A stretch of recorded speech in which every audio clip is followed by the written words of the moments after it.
I spent the last 6 weeks moving. While still assistant pastor in Notre Dame, I'm also now assistant pastor at Corpus Christi, 8 blocks away, and that's where I'm living. This is the parish where Thomas Merton was baptized. So this is a great privilege to be serving here. Just these past days, some of you may know that the Catholic liturgy has been following the book of Ecclesiastes, or Koheleth, which proclaims very loudly from the beginning, vanity of vanities, all things are vanity. Impermanent, unstable. It sounds very Eastern. In fact, just today online, the Jesuit magazine America Online had a piece by a young man who said, "This sounds like the Eastern tradition." Well, yes, vanity, in Hebrew, the word is hevel, which means breath. Everything is just a breath, a vapor. That's the name of Adam's second son, by the way. Abel, it's actually hevel. Human life is vapor, breath. Yeah, of course, it sounds very much like the concluding words of the Diamond Sutra, right? Where all conditioned existence is a meteor, an illusion, a bubble, clouds, a flash of lightning, a dream, etc.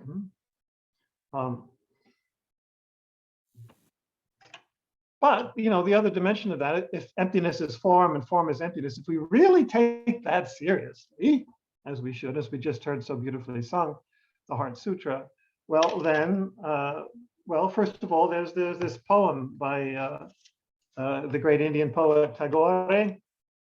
He says, "I'm like a remnant of a cloud of autumn, uselessly roaming in the sky." So there's the cloud image. We're a cloud, a vapor. He continues, "Oh, my sun ever glorious." So the sun is right there behind it all. "Thy touch has not yet melted my vapor, making me one with thy light.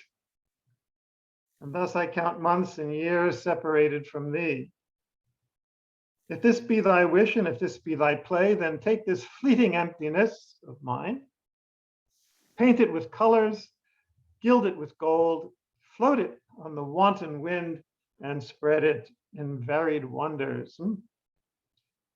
And again, when it shall be thy wish to end this play at night, I shall melt and vanish away in the dark.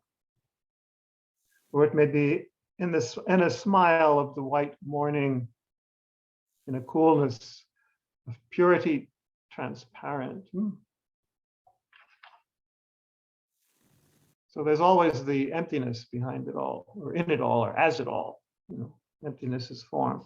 So I'd like to just explore 2 consequences of this, taking seriously the emptiness and the form, and explore that today.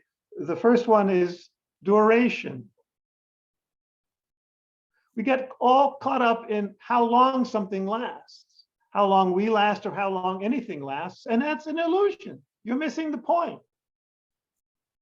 Again, Tagore again, in the page-a-day calendar from the 28th of August, this simple phrase, "The butterfly counts not months, but moments, and has time enough." So the mayfly or the flea or whatever passing lasts just a second. What's not measured in seconds?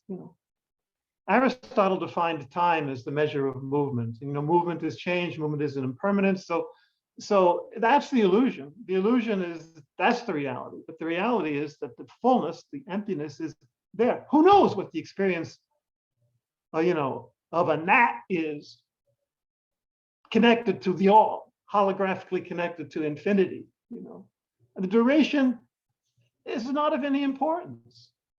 We get caught up in that. I'd like to quote at some length Cynthia Bourgeau, who has a whole section on this notion of duration and how we get caught up in it unnecessarily. It's from her book, Love is the Answer, What is the Question? Selected Writings and Talks from 2016 to 2018. Not a very well-known book. But she's reflecting on this precisely in relation to human lives that may not even leave the womb, that are so short. She says the sea ebbs and flows, it seems full or empty. But when we think about life in terms of rising and falling, beginning and ending, we're betraying our finite perspective. Then she quotes Raymond Panikar, the great Hindu Catholic priest. The individual drop that we are appears in time, but the personal water that we are, the drop's water, lives eternally. If that is, we have succeeded in realizing the divine water that we are. If, in other words, we have succeeded in shifting our perspective from the cove to the ocean. And she says it's not easy for sure. Down here in Earth time, the fleetingness of duration weighs heavily on us. She quotes the poet Thomas Gray, "The paths of glory lead but to the grave." So brief the duration of a human life, so quickly over and gone. We feel it as a violation that we don't see. Duration seems so precious to us when it comes to human beings, less so perhaps when we try to extend it to virtual particles or stars exploding in and out of existence in distant galaxies, or for that matter, to the millions of ungerminated seeds, to the ants, viruses, butterflies, there's that, butterflies, starfish washed up on a beach in a freak flood tide, abandoned pets, livestock en route to the slaughterhouse. Where do our hearts draw the line? Perhaps we have to give some perspective by rescuing consciousness from its captivity to duration. What about all those, quote, souls who don't get a chance to live life and spread their wings or even draw their first breath?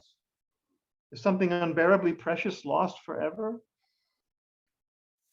As I ponder from my human perspective, she says, the pathos of a life seemingly cut short in time, I find myself drawn back time and again to this haunting poem by Laura Gilpin. This is an amazing poem. Listen, it's called The Two-Headed Calf. The Two-Headed Calf. Tomorrow, when the farm boys find this freak of nature, they will wrap his body in newspaper and carry him to the museum. But tonight, he is alive in the North Field with his mother. It's a perfect summer evening. The moon rising over the orchard, the wind in the grass. And as he stares into the sky, there are twice as many stars as usual. Right? Because it's a two-headed calf. All life is one life, ultimately, she says. This one life is in the hands of God and is the hands of God, or just say the absolute, if you will, the emptiness. As humans, we probably feel grief and immense pathos when a potential life trajectory is suddenly cut off, either intentionally or by accident. And it's right that we should. That's the nature of our human sentiency. But to the extent that we can open our hearts and learn to feel all of life, in all its myriad yet particular forms, as, and this is a great phrase, as the seamless sentiency of God, the seamless sentiency of God, or the absolute, if you will, then perhaps we can loosen our grip on individual duration and let the unbroken wholeness of life flow according to its own mysterious, deeper rhythm. Nothing can fall out of God. Each and every created essence, whether plant, mineral, animal, human, participates in the symphony of divine self-disclosure in its own way, and knows the fullness of divine mercy, the compassion of the absolute, if you will, in its own mode of perceptivity. Even a stone, even a blade of grass, right? The blade of grass, the stone, how many koans about that being, it. Most certainly at the hour of our death. Duration does not affect that holographic fullness, presumably even in a virtual particle, even, sometimes especially in brevity. The intensity of the whole is conveyed in a heightened form, twice as many stars as usual.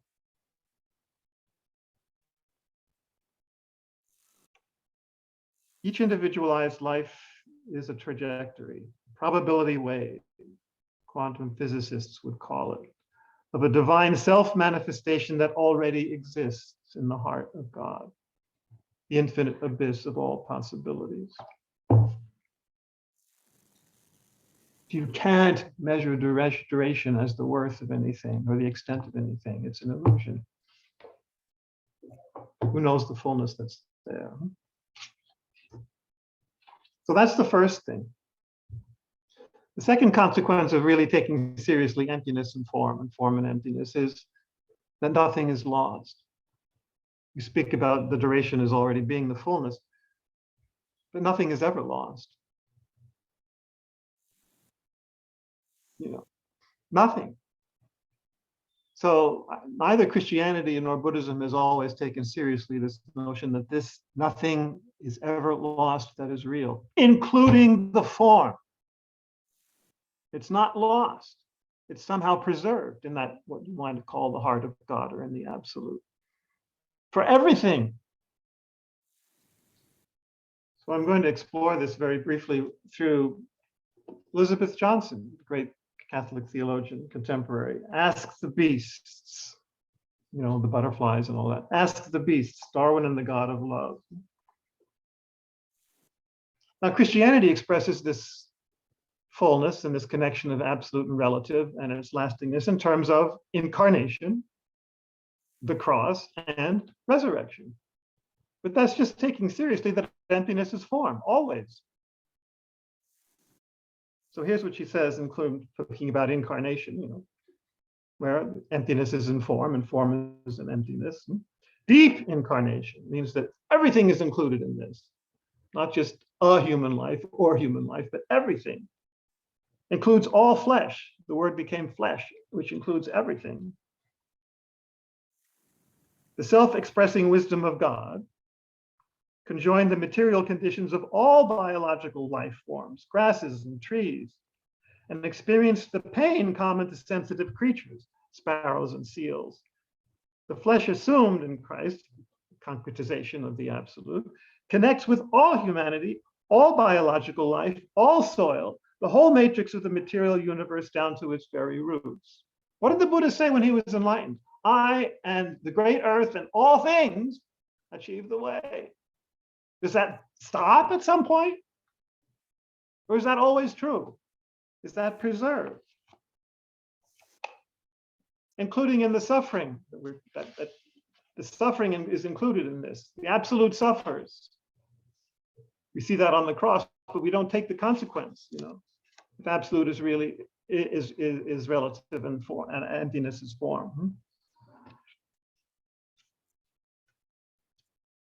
So as one theologian says, when I consider the starving pelican chick, the runt in the nest, or the impala hobbled by a mother cheetah so that her cubs can learn to pull a prey animal down, I cannot pretend that God's presence as the heart of the world takes the pain of the experience away.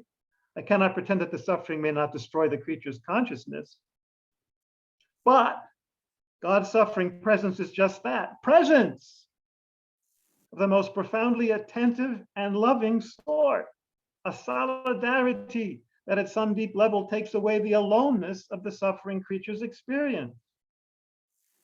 They remain connected to God, the absolute, despite what is happening. In fact, in the depths of what is happening. Companions, creatures in their individual lives and long-range evolution does not abandon them in the moment of trial. Compassion is right at the center of the affliction. The pelican chick does not die alone.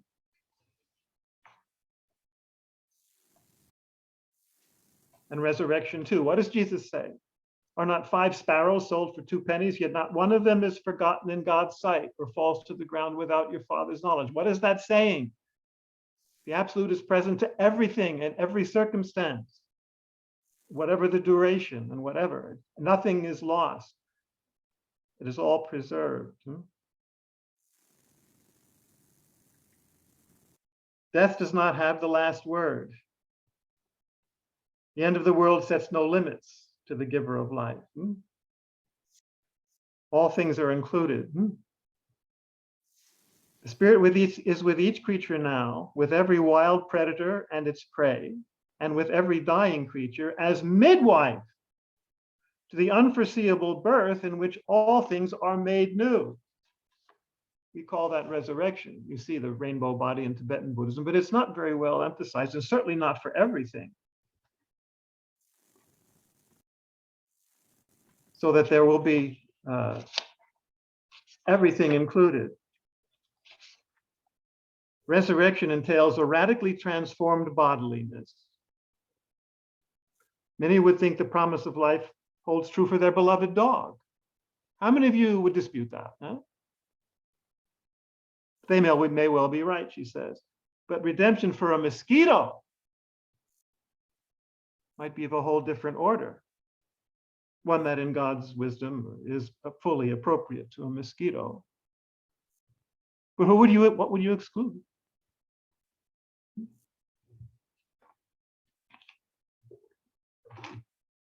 Cynthia Bourgeois, again, in her book, the Trinity and the Law of Three, she puts it this way, and she's very strong on this point.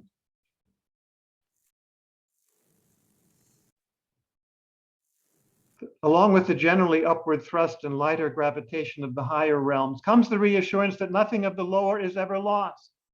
The higher can enter and interpenetrate at will, announcing that all realms, over the rainbow of the sea of total loss, all realms and residences of both the created and the uncreated realms are bound together in love, and navigation between the worlds is no more difficult than dissolving into this root love, you might say the ultimate compassion, and allowing it to flow where it will. This is not to say that this dissolving into the root love is easy. It requires every scrap of courage and faith and hope that the human will can muster to let go of the apparent solidity of the form and enter the deeper currents. But the realms are permeable, and nothing gained in solid form is ever lost to the more subtle. For the resurrection body, that is, the soul fully alive and empowered, stands as the gateway between them, equally wave and particle, gladly bearing home the harvest of all that has been gained in time and form. And what better way to conclude than with Tagore once again on this very point, as he says in his own tradition. On the day when death will knock at thy door, what wilt thou offer him?